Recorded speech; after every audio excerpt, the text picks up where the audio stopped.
Good afternoon, everyone. It's 1 p.m. We'll call the meeting to order for the TDC Destination Improvement Meeting. My name is Rick Talbert, Fire Chief, South Walton Fire District, and I'll be serving as, I was co-chair. I'll be serving as chair until our chair arrives, if they're arriving. So we have a quorum for the record, and also, do we have any public comments on agenda items?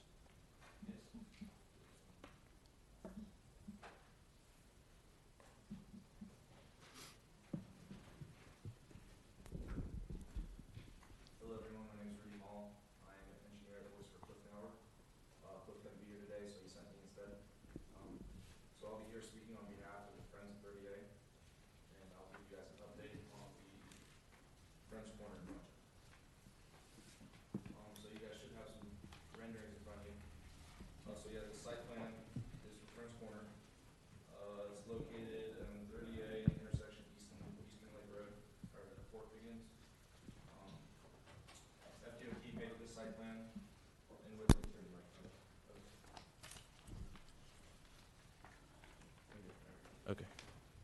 So yeah, FDOT paid for the site plan in which they in turn paid Kinley Horn to produce these renderings. There's about 6 pages of these renderings. I think you guys have seen these before, right? Yeah.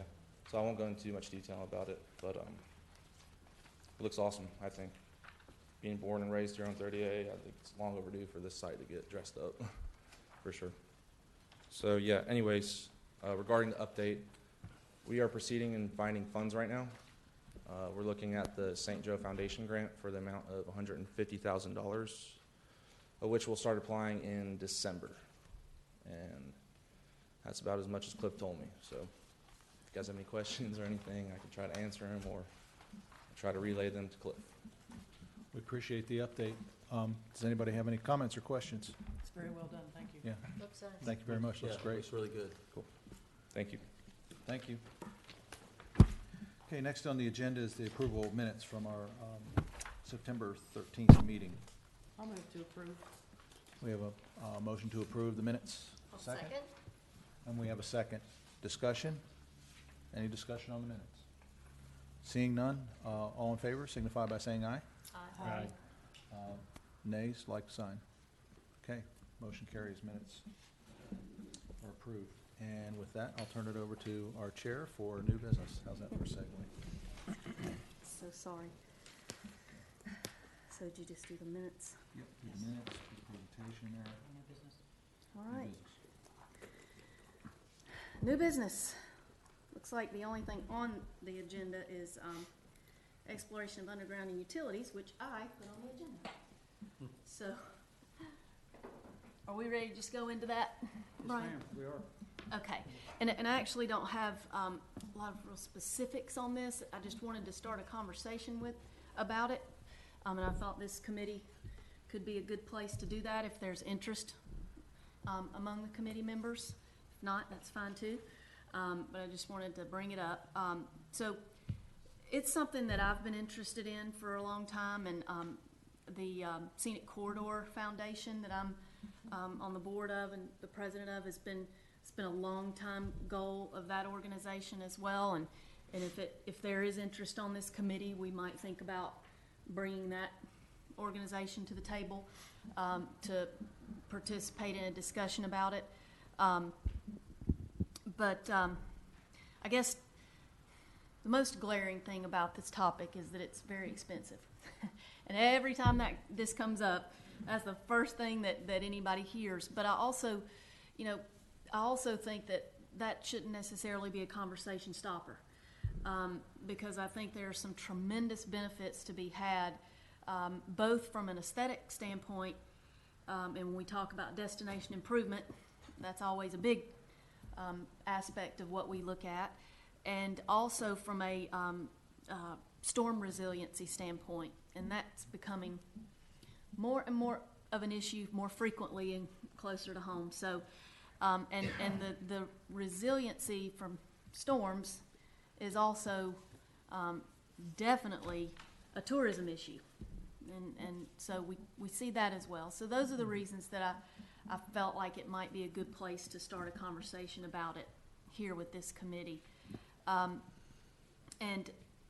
I think that while I'd love to see the whole entire world undergrounded, I think that the coastal areas are kind of a high priority, just because of the exposure to storms, and so I wanted to bring it up. I've done a whole lot of research on the topic. We could talk for hours and hours just on this, which is not the goal. It wasn't my goal by putting it on the agenda. Really, I wanted to see more if there were interest in this committee by the members in taking a more in-depth look at this, and possibly exploring whether we may want to at some point, and it would take a good bit of research and work and discussion, if we find some good possibilities with it, to something we would want to, send up the chain as we do. And I just think that we've got, and I identified the 3 main corridors that I see that would be a high priority, clearly would be 30A and Scenic Gulf Drive, as they are along the coast there, and also the sort of the hub of our tourism activity, the hubs, and then of course US 98 that connects everything. So Lee, when you said 3 corridors, are you trying to break it down so it wouldn't be one huge lump sum thought process, or kind of phases? oh yeah, I mean there's a million ways to do it, right? Sure.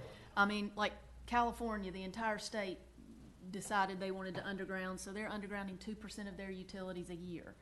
And I am sure they have prioritized and identified areas. That's a 50-year project.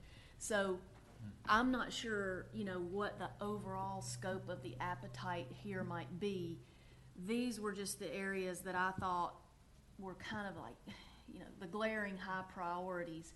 And yes, you could do that. You could do, you could tackle one corridor at a time, and it's easier, more digestible chunks is what I think you're leading to, and absolutely yes.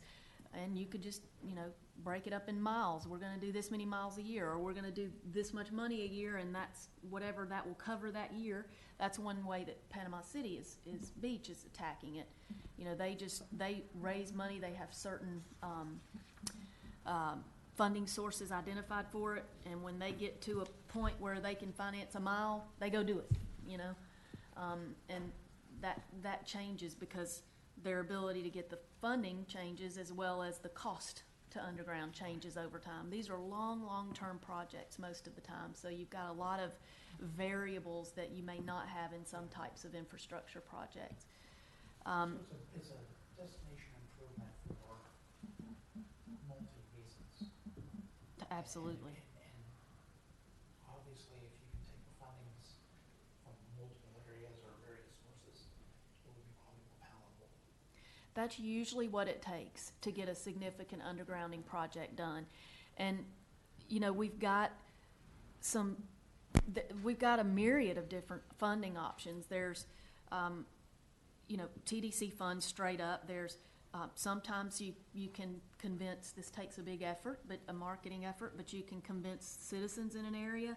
If your power bill was going up $10 a month, if there was a fee added at $10 a month, and here's the before and after of what your neighborhood or your area would look like, would you be willing to do that? And if you can get enough people to agree to that, then you can have might not fund the whole thing, but you could have a component of it that's funded by the residents, and you've got grant money, you've got TDC or Triumph funds potentially. I don't know if it would qualify for Triumph funds, but it might. And you can do municipal services taxing units where people vote to do it in their area. Lots of different things, but it does usually take multiple funding sources. It is very expensive. I'm sure what happened to the east would probably be more reason to be prepared. Yes, and How even, do we get the ball rolling? well, that's what, I don't know. Is that what we're talking? Yeah, and there's probably not a single way to get the ball rolling. It's more of is this something that is a priority that we even want to discover or explore? And then we could look at some different ways to structure a conversation about it. Can you share what information you do have? I mean, obviously, personally, I'm interested just because I'm asking so many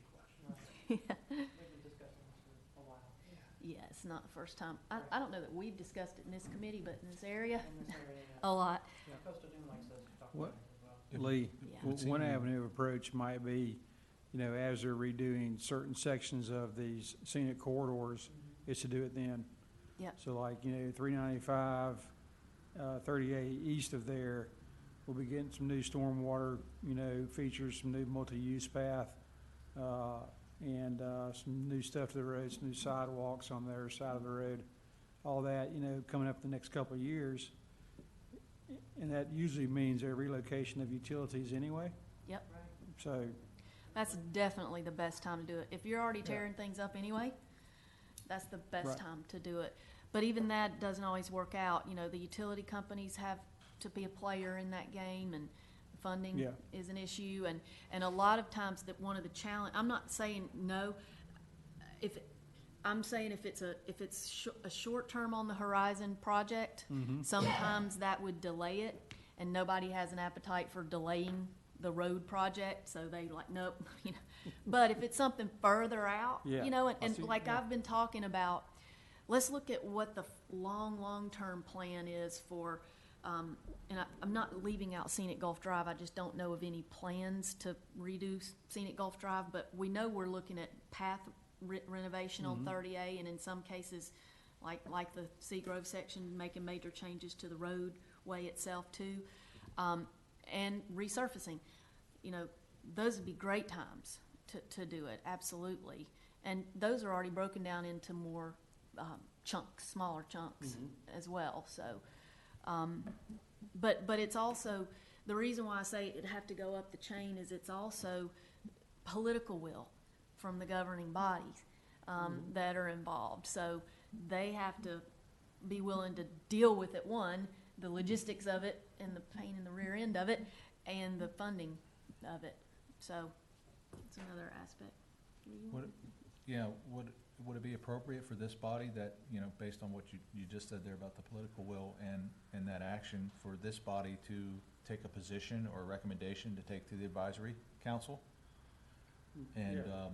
Most definitely. and then kind of move it from there? Yeah. Does that make sense? That's kind of our, for this body, that's our official position and recommendation, that this be looked into, to take it to the advisory council, who hopefully that gets traction there, would move on to, say, the BCC for Yeah. awareness and action. That's my motion. Second that motion. Okay. All right, we've got a first and a second. Any further discussion from the committee? I guess my only question would be, have we gotten any feedback from the utility companies as far as where their most frequent points of failure are? Because I would think from a maintenance spending perspective, they would already be focused on those areas anyway. And do we have any sort of liaison from a TDC or BCC perspective with, I think it's 2, maybe 3 different utilities in the areas that you're mentioning? At least two, Chelco and Gulf Power, which is also Gulf Power. That's another thing, and another thing that kind of brought this to mind is that you probably know that NextEra, Florida Power and Light's parent company, is purchasing Gulf Power. And that deal, we'll see if Hurricane Michael slowed that process, but prior to that, they were supposed to close that deal first quarter of next year. So that's imminent. And Florida Power and Light. Now look, I'm not saying, I'm just saying what I'm saying here. Typically, and especially more recently, they are much more focused on undergrounding than definitely Gulf Power and other utilities as well. So we may find a little bit of a different level of receptivity from them. So that's another timing issue that makes this sort of come up again, as many times it already has. But yes, and I'm sure not only do they probably have points of conflict or trouble, but also they're required by the Public Service Commission to storm harden their system over a number of years. And they do that multiple ways. One is the huge concrete poles that you see go up in some areas. The wooden poles come down and the concrete ones go up. And another is undergrounding. That's another way to storm harden. So they have some sort of plans, and you'd want to coordinate. And they have to, they are an integral part of this, clearly. So whatever, if an initiative was pursued, the Board of County Commissioners That's the key agreed, point. they would be heavily involved, and then, of course, you know, everybody's involved. I mean, there are so many, there's safety issues, so our good friends, the fire district to be involved, and businesses are impacted, and I mean, it's just a big, big deal. It's a hairy monster, but there's so much benefit and value, so that's, Would we want to recommend a priority as part of our motion, as far as which areas first? And just my thoughts, you know, 30A and Scenic 98, definitely the top. Which of the two, I you know, have no care there. But I just think along 98, they've already done a lot of, like you're talking about the concrete poles, the more hardening, and it's less going to be blocking the view of the beach and things like that than. yeah. I agree. mean, I personally think agree it with needs to be that. done, but not, I think the 98 would be the lowest priority in my mind, but. I agree personally with that, Hadiel. And I will say this too, there's so many moving pieces to this, but in I think it's slated for 2021 in DOT's work program. They are going to start designing a capacity project, which typically is widening, for US 98 from 30A West all the way to the Bay County line. So now that's just the design. They're designing the whole thing, and then they're going to break it up into chunks for right-of-way and construction phases. So that's many, many years, but that would also be a great time to look at, you know, some undergrounding. So there might be logistical things that reshuffle the priorities because of things like that, but in general, I agree with, and I'm same with you. I think Scenic Gulf Drive and 30A are equal priorities in my mind. And Scenic Gulf Drive is a little more accomplishable because it's shorter. I mean, you got many fewer miles. It's more properties that are across the street that have to look through the power lines to see the beach. Yes. Yeah, it's like those two areas. It's like Scenic Gulf Drive and Inlet Beach, or where you got all that right in front of you there. Uh-huh. Yeah. Okay, so I believe y'all had a motion and a second, and a little discussion, maybe. Any public input? I think you need to tighten up what exactly your motion is. Yep. Motion maker? My motion was to, for this body that we're taking a position and recommending to the TDC Advisory Council to explore installation of underground utilities on 30A and Scenic Gulf. Okay. That's it. And you want to include 98 just as with Scenic Gulf Drive and 30A being the first priority? Honestly, I'm a little hesitant to even put 30A and Scenic Gulf in there, because I feel like we're down into the weeds of engineering it. We're taking a position to recommend to explore installation or take action on installation of underground utilities. After that gets energy and traction is when folks get in the room and start talking about what's the problematic areas and all that. I just feel That's like a it's good our point. body's responsibility to take the action to make the recommendation that we urge that body to. Yeah. So Yeah, that's a good how point. my motion is. Okay. If I may just make a suggestion.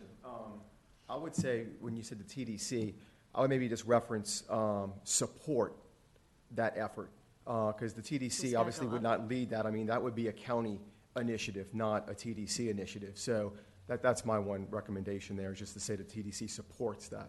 I'll reread my motion. Okay. That we take a position and recommend to the TDC Advisory Council to support installation of underground utilities on 30A and Scenic Gulf. And I'll amend my second to that, okay? Thank you. All right, we've got a motion and a second. Any public comments? Seeing none? All those in favor? Aye. Those opposed? Motion carries unanimously. Thank you all. All right, old business. Anything there? Ready to roll on?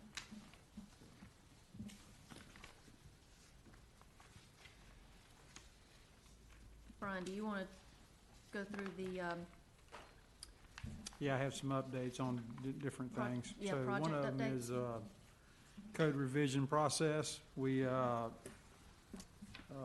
took our findings from this committee and the beach management to TDC. They had a meeting. There's a few errors on my part. We went back to the TDC. They had an opportunity to revisit based on corrected information. And now we are scheduling meetings with all the county commissioners current and the 2 new ones coming in to take their input. Also explain what we have encountered through these different advisory committees and public workshops. And so after that, those sessions, we will then take all that information, come back to the BCC, probably at the December 11th meeting, and there could be a long discussion or a short discussion on the code revision recommendations that have been made and the associated dispositions with them. At that time, I would expect that they would also give us, when I say us, I mean Walton County Legal Department and our department, Code Enforcement, direction to go ahead and start the draft language of the specific language to be revised. And also set a public hearing that would be out in the future. So it'll probably be sometime in January before a public hearing will be held to consider these different recommendations to code. Taking a little longer than I wanted to, but we sort of anticipated it with the new changeover in commission, and I think it's appropriate that new commissioners be given opportunity to look at it anyway. On our capital improvement projects, we are bidding out different boardwalk projects for the facelift. We had low participation in one bid offering, so we're rebidding that one. The Dune Allen Regional Beach Access bid, we almost got started on it, but there was a slight issue with moving funding from one source to another. And we've got that done, and we're moving forward with that advertisement. It's delayed at about 4 weeks getting started, so we'll probably see it start sometime in early February, maybe late January. The other 2 projects, Malfi Coast, RBA, about 60% complete with design, permitting, and Seagrove is probably about 30%. We're looking at some other properties to buy, but nothing's been made official on those. They've given us certain directions on them. Multi-use path, we will start construction on Deer Lake Bridge and Eastern Lake Bridge, and that's the wooden approaches to the bridge. So we'll start with Eastern Lake first. Should start in about 2 weeks. And then Deer Lake will take a little bit longer because it actually has a metal structure we're putting in, similar to the ones at Western Lake. And so we'll wait till we actually have that component on site before we start doing or taking that bridge out of service. So of course, we'll put up postings on the road and all that, make different attempts through various media sources to let everybody know. But so anyway, that's moving forward. We'll do Draper Lake sometime out in the future, probably next fall. And once again, that'll just be the wooden approaches to it. Its metal span stays. Our office renovation is almost complete. I'd say we're like 98% complete. So thanks to Josh's efforts, we've completed the contractual work. We've also done a little bit extra work we've done in-house ourselves. And so other than that, we're still looking at multi-use path east of 395 to do in conjunction with public works efforts down there, but that'll be fall of 2019 and maybe fall of 2020. Are you seeing any delays with supplies, materials, or contractors to do these? Contractors, I think, affected us a little bit on this most recent bid that I say we didn't get much participation in, and we kind of anticipate that moving forward. You know, on these boardwalk projects, we got started early on them.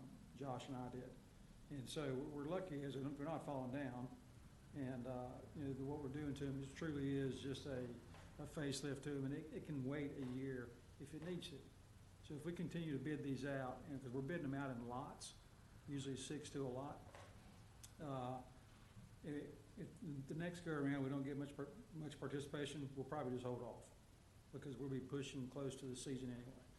We certainly don't want to do boardwalks, you know, in May, June, July, August, really September, or October. We squeeze everything into November and December.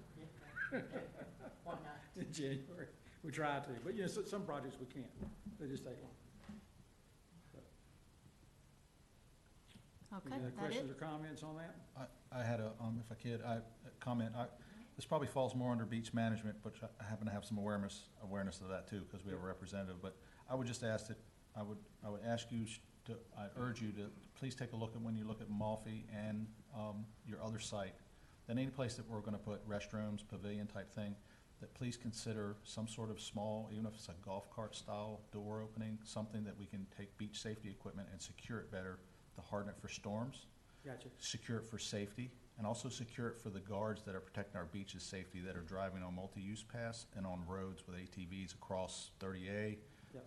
We all know that we've made do with metal sheds. They're not safe, they're not secure, Oh, yeah, I storm agree. hardened. I'm not saying the pavilions, I know there's a certain category for those, but it would help us in all those categories be more efficient out there with the use of Okay. the dollars that hopefully will be provided to us. Good point. Thank you. Are we gonna pop up the boards, the information boards on all the boardwalks that have warnings about the flags? We're gonna pop those up and redo those during the winter? Yep. Okay, That's our, Yeah, great. standard now, okay. for And how getting the about message out. I know you've been busy, but how about the coastal doing like graphic card? I'm sorry, I did mention that to, Yeah. my associates in the, Okay. Marketing and Visitor Center, area, but I had not followed up on it, but I The will. CBA is ready to print, all they need is $267, that's all they need. Yeah, They're ready to print. we're gonna huddle up with the man Okay, after this, okay. see if we can get some action taken. We need to get some information about the lakes and the TDC. Yeah, I apologize. That's okay, I know you've been busy.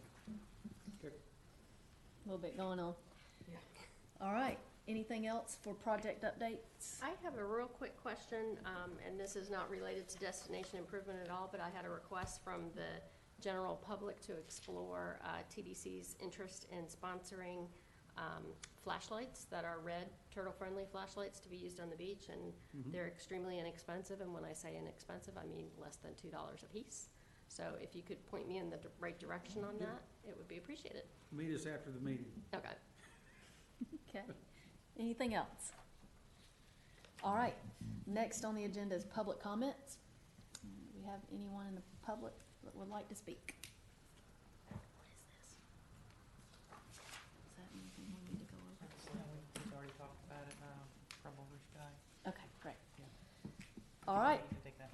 seeing no public comments, anything else from the committee? Staff? All right, this meeting's adjourned.